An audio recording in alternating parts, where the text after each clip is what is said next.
Welcome to YouBook channel. Read and listen to the greatest stories that mankind has ever told. From Iliad to Coveted Terror, and other famous classics. Enjoy the best world literatures throughout history.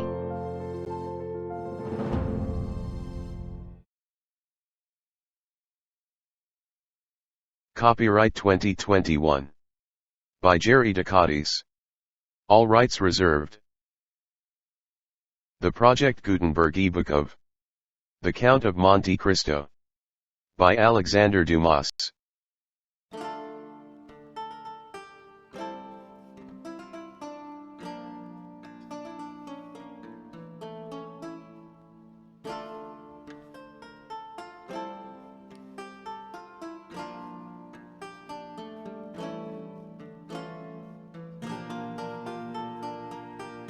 The Count of Monte Cristo.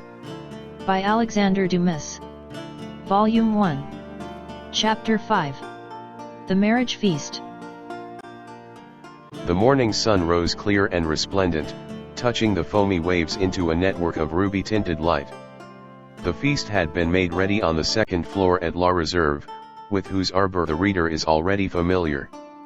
The apartment destined for the purpose was spacious and lighted by a number of windows, over each of which was written in golden letters for some inexplicable reason the name of one of the principal cities of France. Beneath these windows a wooden balcony extended the entire length of the house. And although the entertainment was fixed for 12 o'clock, an hour previous to that time the balcony was filled with impatient and expectant guests, consisting of the favored part of the crew of the Pharaon, and other personal friends of the bridegroom, the whole of whom had arrayed themselves in their choicest costumes, in order to do greater honor to the occasion. Various rumors were afloat to the effect that the owners of the Pharaon had promised to attend the nuptial feast. But all seemed unanimous in doubting that an act of such rare and exceeding condescension could possibly be intended. Danglars, however, who now made his appearance, accompanied by Kate Rouse, effectually confirmed the report, stating that he had recently conversed with M. Morel, who had himself assured him of his intention to dine at La Reserve. In fact, a moment later M. Morel appeared and was saluted with an enthusiastic burst of applause from the crew of the Pharaon, who hailed the visit of the shipowner as a sure indication that the man whose wedding feast he thus delighted to honor would ere long be first in command of the ship. And as Dantès was universally beloved on board his vessel, the sailors put no restraint on their tumultuous joy at finding that the opinion and choice of their superiors so exactly coincided with their own. With the entrance of M. Morel, Danglars, and Kate Rouse were dispatched in search of the bridegroom to convey to him the intelligence of the arrival of the important personage whose coming had created such a lively sensation, and to beseech him to make haste. Danglars and Kate Rouse set off upon their errand at full speed. But ere they had gone many steps they perceived a group advancing towards them, composed of the betrothed pair, a party of young girls in attendance on the bride, by whose side walked Dantès' father. The whole brought up by Fernand, whose lips wore their usual sinister smile. Neither Mercédès nor Edmond observed the strange expression of his countenance. They were so happy that they were conscious only of the sunshine and the presence of each other. Having acquitted themselves of their errand, and exchanged a hearty shake of the hand with Edmond, Danglars, and Kate Rouse took their places beside Fernand and old Dantès, the latter of whom attracted universal notice. The old man was attired in a suit of glistening watered silk, trimmed with steel buttons, beautifully cut and polished. His thin but wiry legs were arrayed in a pair of richly embroidered clock stockings, evidently of English manufacture, while from his three-cornered hat depended a long streaming knot of white and blue ribbons. Thus he came along, supporting himself on a curiously carved stick, his aged countenance lit up with happiness, looking for all the world like one of the aged dandies of 1796, parading the newly opened gardens of the Luxembourg and Tuileries. Beside him glided Kate Rouse, whose desire to partake of the good things provided for the wedding party had induced him to become reconciled to the Dantès, father and son, although there still lingered in his mind a faint and unperfect recollection of the events of the preceding night. just as the brain retains on waking in the morning the dim and misty outline of a dream. As Danglars approached the disappointed lover, he cast on him a look of deep meaning, while Fernand, as he slowly paced behind the happy pair, who seemed, in their own unmixed content, to have entirely forgotten that such a being as himself existed, was pale and abstracted. Occasionally, however, a deep flush would overspread his countenance, and a nervous contraction distort his features, while, with an agitated and restless gaze, he would glance in the direction of Marseilles, like one who either anticipated or foresaw some great and important event. Dantès himself was simply, but becomingly, clad in the dress peculiar to the merchant service, a costume somewhat between a military and a civil garb. And with his fine countenance, radiant with joy and happiness, a more perfect specimen of manly beauty could scarcely be imagined. Lovely as the Greek girls of Cyprus or Chios, Mercédès boasted the same bright flashing eyes of jet, and ripe, round, coral lips. She moved with the light, free step of an Arlesienne or an Andalusian. One more practiced in the arts of great cities would have hid her blushes beneath a veil, or, at least, have cast down her thickly fringed lashes, so as to have concealed the liquid luster of her animated eyes. But, on the contrary, the delighted girl looked around her with a smile that seemed to say, "If you are my friends, rejoice with me, for I am very happy." As soon as the bridal party came in sight of La Réserve, M. Morrel descended and came forth to meet it, followed by the soldiers and sailors there assembled, to whom he had repeated the promise already given, that Dantès should be the successor to the late Captain Leclerc.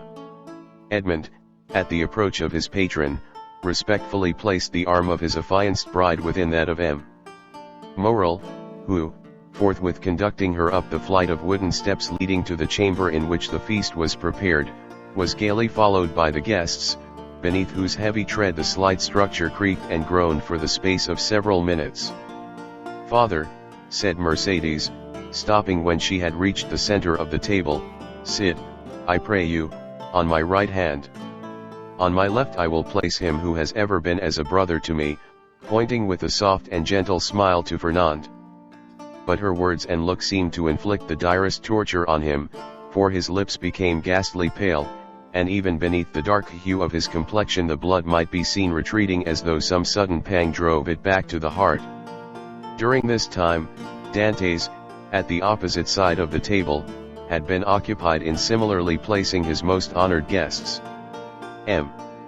Morrel was seated at his right hand, Danglars at his left.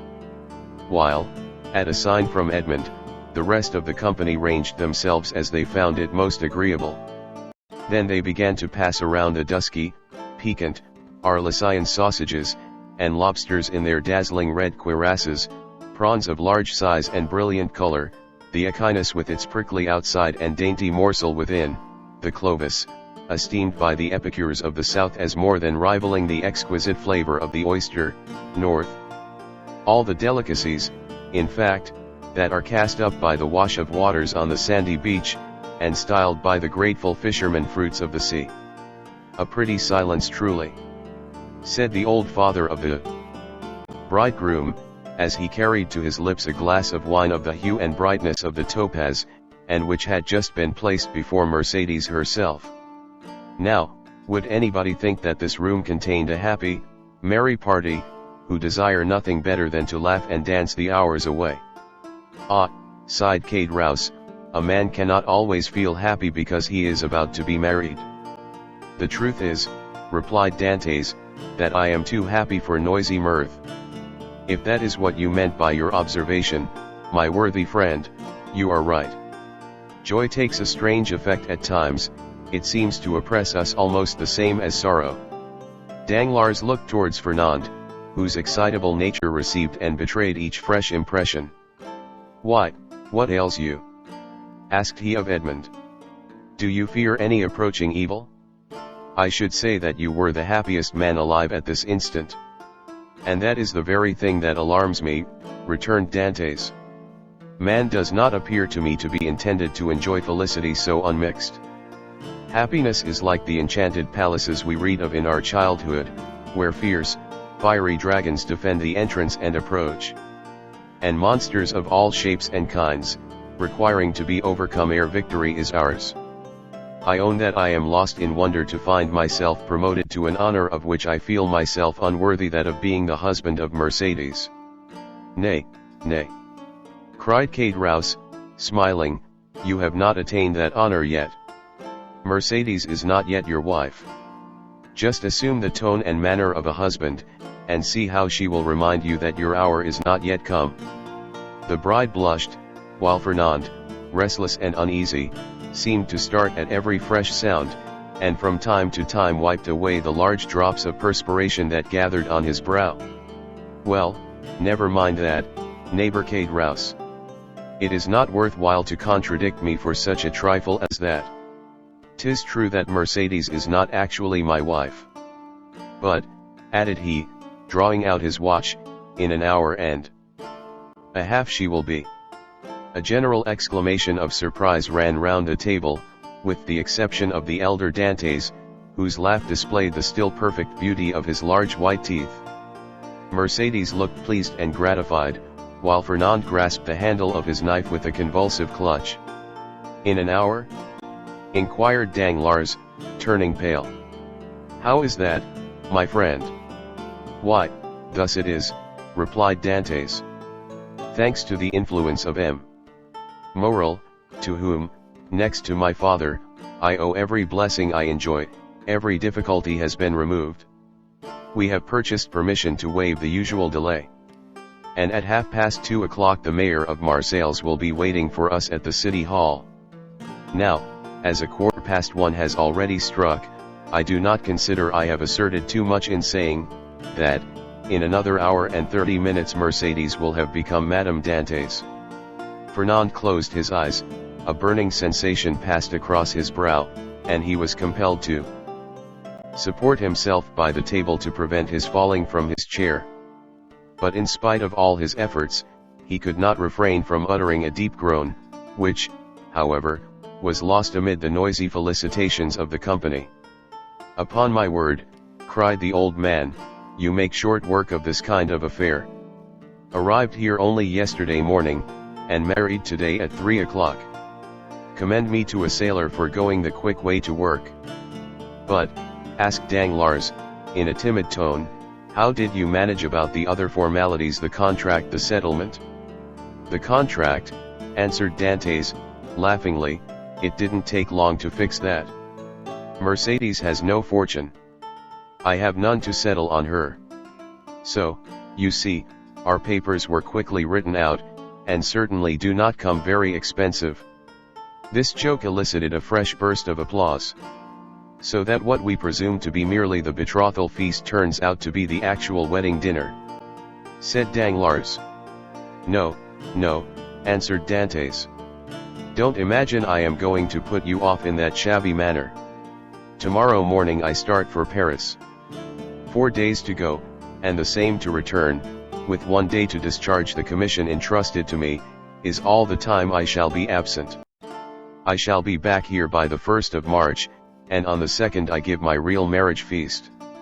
This prospect of fresh festivity redoubled the hilarity of the guests to such a degree, that the elder Dantes, who, at the commencement of the repast, had commented upon the silence that prevailed, now found it difficult, amid the general din of voices, to obtain a moment's tranquility in which to drink to the health and prosperity of the bride and bridegroom. Dantes, perceiving the affectionate eagerness of his father, responded by a look of grateful pleasure, while Mercedes glanced at the clock and made an expressive gesture to Edmond. Around the table reigned that noisy hilarity which usually prevails at such a time among people sufficiently free from the demands of social position not to feel the trammels of etiquette. Such as at the commencement of the repast had not been able to seat themselves according to their inclination rose unceremoniously, and sought out more agreeable companions. Everybody talked at once, without waiting for a reply, and each one seemed to be contented with expressing his or her own thoughts. Fernand's paleness appeared to have communicated itself to Danglars. As for Fernand himself, he seemed to be enduring the tortures of the damned. Unable to rest, he was among the first to quit the table, and, as though seeking to avoid the hilarious mirth that rose in such deafening sounds, he continued, in utter silence, to pace the farther end of the salon. Kate Rouse approached him just as Danglars, whom Fernand seemed most anxious to avoid, had joined him in a corner of the room. "Upon my word," said Kate Rouse, from whose mind the friendly treatment of Dantes, united with the effect of the excellent wine he had partaken of, had effaced every feeling of envy or jealousy at Dantes' good fortune. "Upon my word, Dantes is a downright good fellow, and when I see him sitting there beside his pretty wife that is so soon to be, I cannot help thinking it would have been a great pity to have served him that trick you were planning yesterday." "Oh, there was no harm meant," answered Danglars. "At first I certainly did feel somewhat uneasy as to what Fernand might be tempted to do. But when I saw how completely he had mastered his feelings, even so far as to become one of his rival's attendants, I knew there was no further cause for apprehension." Kate Rouse looked full at Fernand. He was ghastly pale. "Certainly," continued Danglars, "the sacrifice was no trifling one, when the beauty of the bride is concerned.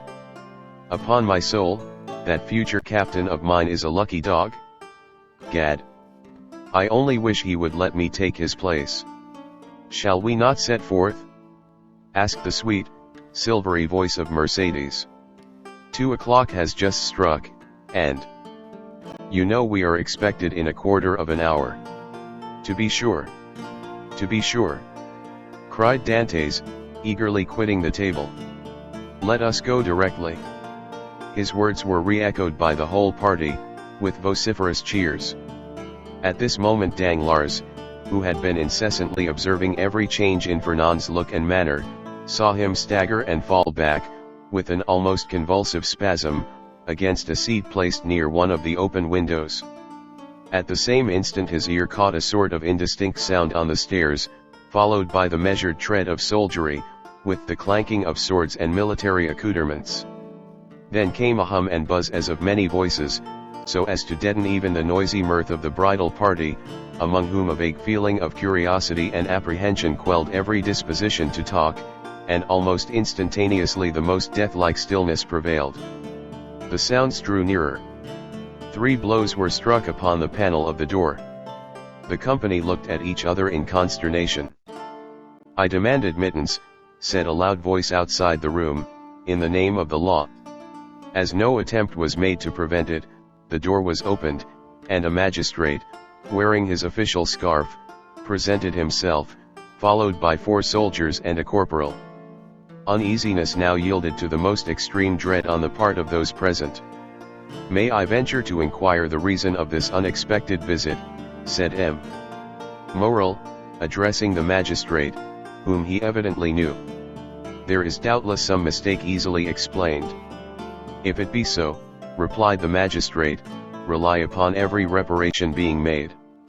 Meanwhile, I am the bearer of an order of arrest, and although I most reluctantly perform the task assigned me, it must, nevertheless, be fulfilled."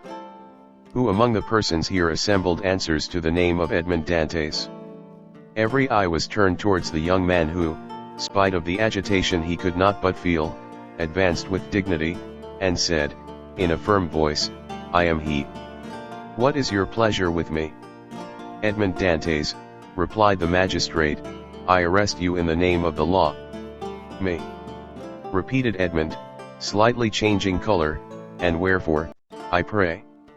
"I cannot inform you, but you will be duly acquainted with the reasons that have rendered such a step necessary at the preliminary examination." M. Morrel felt that further resistance or remonstrance was useless.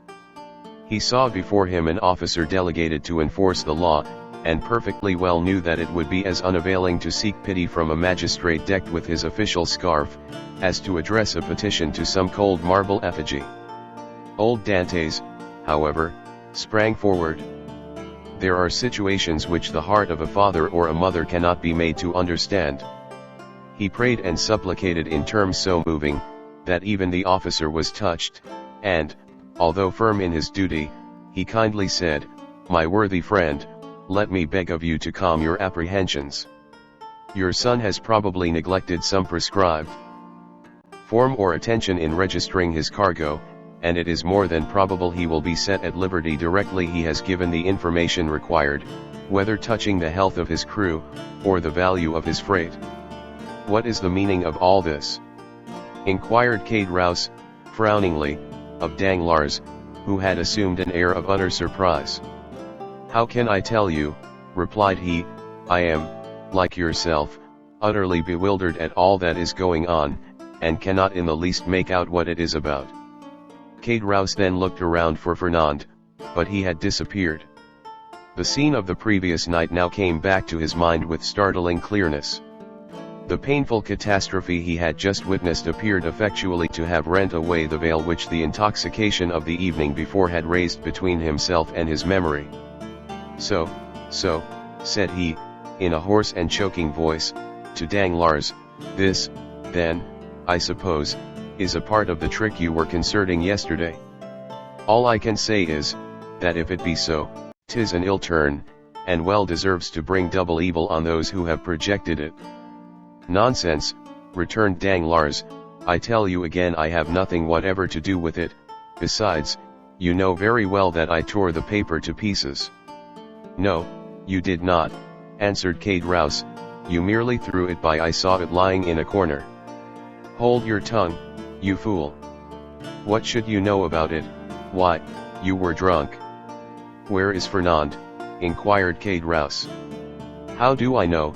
Replied Danglars, gone, as every prudent man ought to be, to look after his own affairs, most likely. Never mind where he is, let you and I go and see what is to be done for our poor friends. During this conversation, Dantès, after having exchanged a cheerful shake of the hand with all his sympathizing friends, had surrendered himself to the officer sent to arrest him, merely saying, "Make yourselves quite easy, my good fellows, there is some little mistake to clear up, that's all, depend upon it. And very likely I may not have to go so far as the prison to effect that." "Oh, to be sure," responded Danglars, who had now approached the group, "nothing more than a mistake, I feel quite certain." Dantès descended the staircase, preceded by the magistrate, and followed by the soldiers. A carriage awaited him at the door, he got in, followed by 2 soldiers and the magistrate, and the vehicle drove off towards Marseilles. "Adieu, adieu, dearest Edmond," cried Mercédès, stretching out her arms to him from the balcony.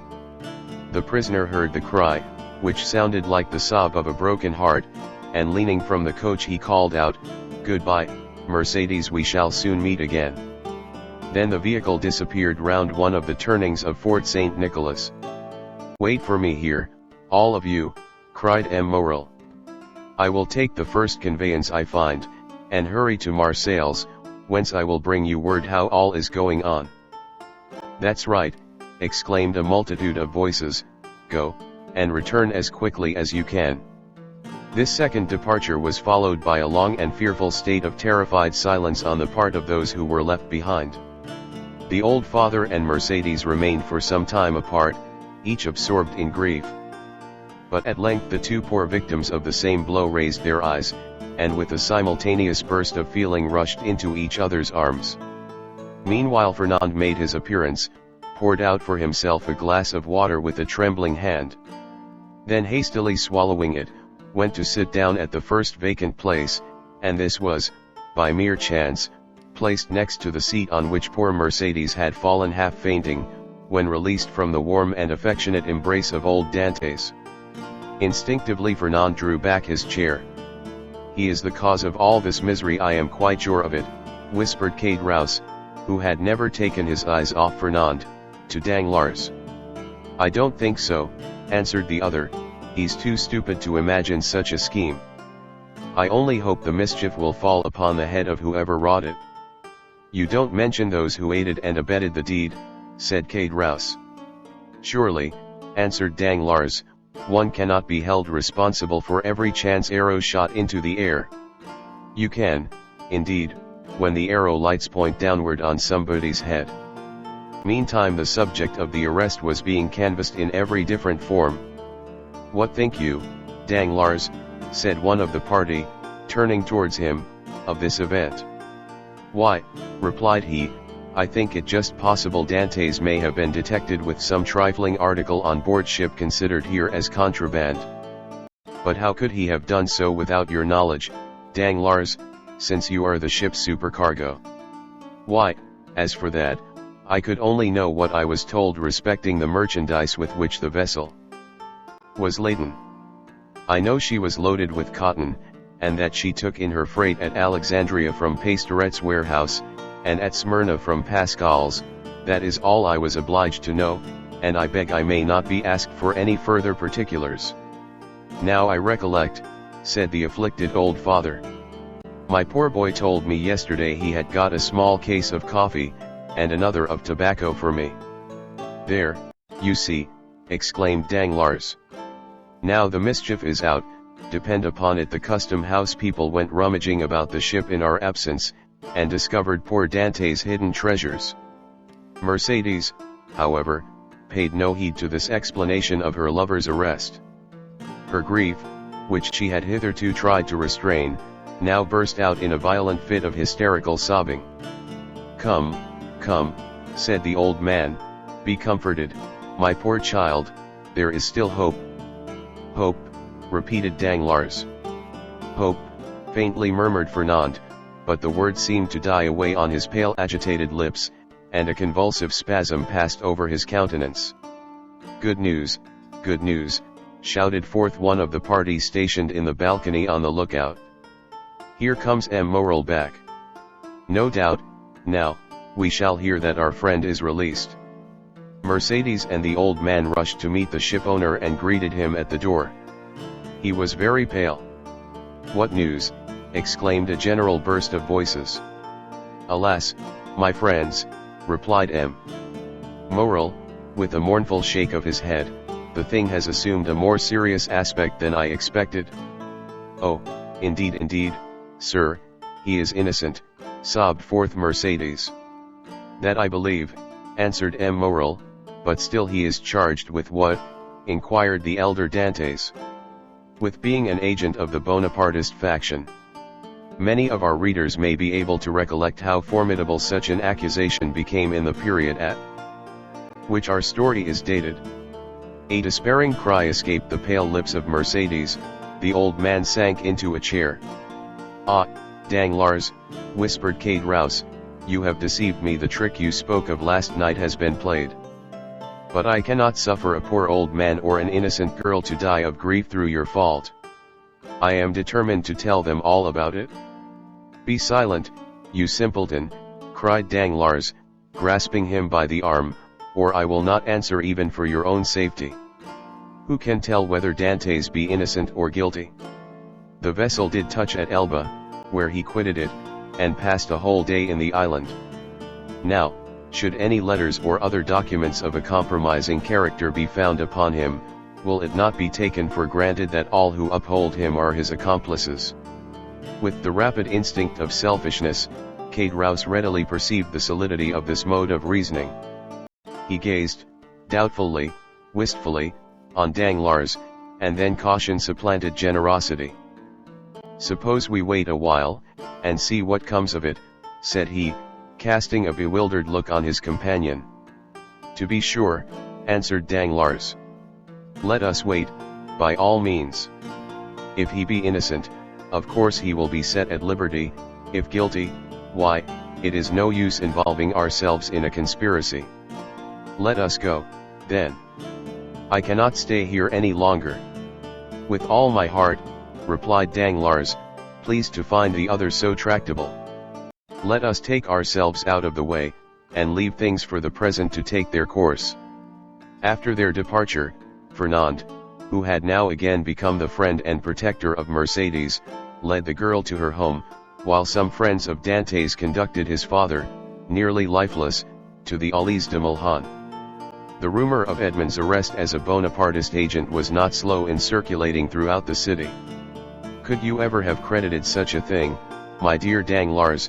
asked M. Morrel, as, on his return to the port for the purpose of gleaning fresh tidings of Dantes, from M. de Villefort, the assistant procureur, he overtook his supercargo and Cade Rouse. Could you have believed such a thing possible? Why, you know I told you, replied Danglars, that I considered the circumstance of his having anchored at the island of Elba as a very suspicious circumstance. And did you mention these suspicions to any person beside myself? Certainly not, returned Danglars. Then added in a low whisper, you understand that, on account of your uncle, M. Policar Morel, who served under the other government, and who does not altogether conceal what he thinks on the subject, you are strongly suspected of regretting the abdication of Napoleon. I should have feared to injure both Edmond and yourself, had I divulged my own apprehensions to a soul. I am too well aware that though a subordinate, like myself, is bound to acquaint the shipowner with everything that occurs, there are many things he ought most carefully to conceal from all else. 'Tis well, Danglars, 'tis well, replied M. Morel.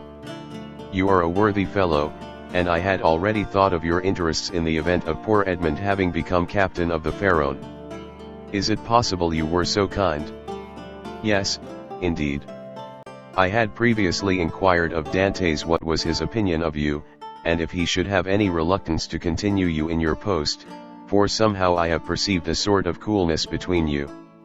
And what was his reply? That he certainly did think he had given you offense in an affair which he merely referred to without entering into particulars, but that whoever possessed the good opinion and confidence of the ship's owners would have his preference also.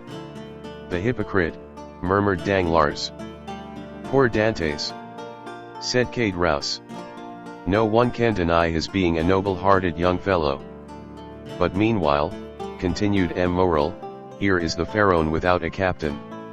Oh, replied Danglars, since we cannot leave this port for the next 3 months, let us hope that ere the expiration of that period Dantes will be set at liberty. No doubt, but in the meantime, I am entirely at your service, M. Morel, answered Danglars. You know that I am as capable of managing a ship as the most experienced captain in the service. And it will be so far advantageous to you to accept my services, that upon Edmond's release from prison no further change will be requisite on board the Pharaon than for Dantes and myself each to resume our respective posts. Thanks, Danglars, that will smooth over all difficulties. I fully authorize you at once to assume the command of the Pharaon, and look carefully to the unloading of her freight. Private misfortunes must never be allowed to interfere with business. Be easy on that score, M. Morel, but do you think we shall be permitted to see our poor Edmond? I will let you know that directly I have seen M. de Villefort, whom I shall endeavour to interest in Edmond's favour. I am aware he is a furious royalist, but, in spite of that, and of his being king's attorney, he is a man like ourselves, and I fancy not a bad sort of one. Perhaps not, replied Danglars, but I hear that he is ambitious, and that's rather against him. Well, well, returned M. Morel, we shall see. But now hasten on board, I will join you there ere long. So saying, the worthy shipowner quitted the two allies, and proceeded in the direction of the Palais de Justice.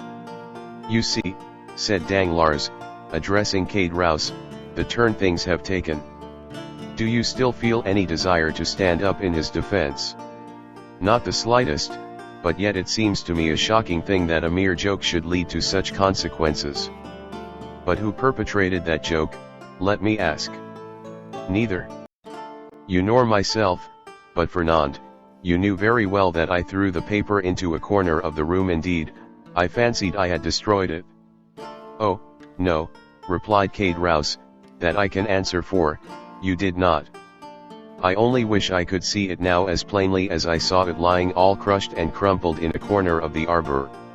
Well, then, if you did, depend upon it, Fernand picked it up, and either copied it or caused it to be copied, perhaps, even, he did not take the trouble of recopying it.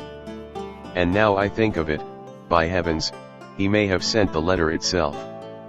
Fortunately, for me, the handwriting was disguised. Then you were aware of Dantes being engaged in a conspiracy? Not I. As I before said, I thought the whole thing was a joke, nothing more. It seems, however, that I have unconsciously stumbled upon the truth. Still, argued Kate Rouse, I would give a great deal if nothing of the kind had happened, or, at least, that I had had no hand in it. You will see, Danglars, that it will turn out an unlucky job for both of us. Nonsense. If any harm come of it, it should fall on the guilty person, and that, you know, is Fernand. How can we be implicated in any way? All we have got to do is, to keep our own counsel, and remain perfectly quiet, not breathing a word to any living soul. And you will see that the storm will pass away without in the least affecting us. Amen. Responded Kate Rouse, waving his hand in token of adieu to Danglars, and bending his steps towards the Allées de Mulhouse, moving his head to and fro, and muttering as he went, after the manner of one whose mind was overcharged with one absorbing idea. So far, then, said Danglars, mentally, all has gone as I would have it. I am, temporarily, commander of the Pharaon, with the certainty of being permanently so, if that fool of a Kate Rouse can be persuaded to hold his tongue. My only fear is the chance of Dante's being released. But, there, he is in the hands of justice. And, added he with a smile, she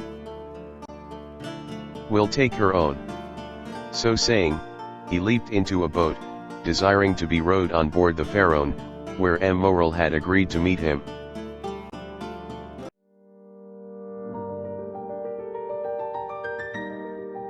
Thank you for watching.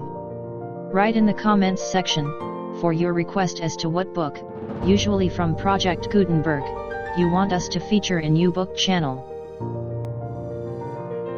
Click like to boost the rating of YouBook channel, make a comment for us for the improvement of our services, and share this video to your friends, with the copyright intact.